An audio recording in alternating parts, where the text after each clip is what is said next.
পৃথিবী বলতে বুঝিয়েছিলাম আমাদের এই সংসারের পৃথিবীকে। ভেবেছিলাম আজকেই বের হয়ে যাবো এই বাসা থেকে, হলো না।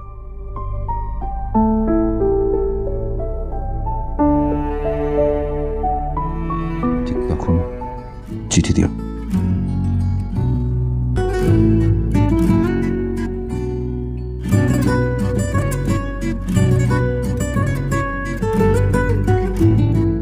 সম্ভবত আমার সংসারটা করা হতো না। দুটি মানুষ যখন এক হয়ে এক ছাদের নিচে বসবাস করতে পারে না, তখন তাদের স্বাদও আলাদা হয়ে গেলে বোধহয় ভালো হয়।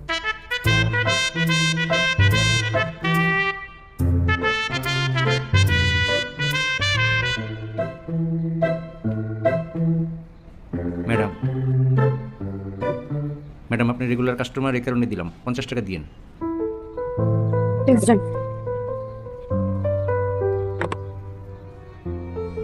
যাই, ভালো থেকো।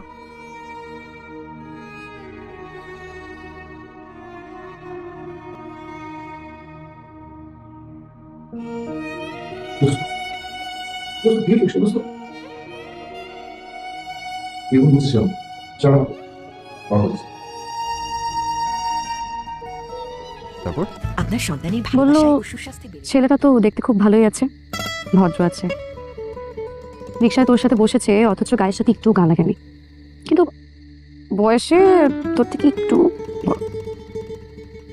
তুমি কি বললে?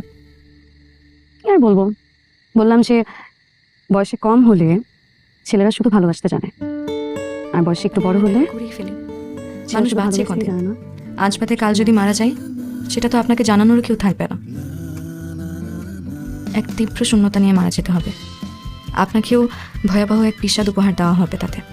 আসুন না, একবার দেখা করি। আমি গেলাম।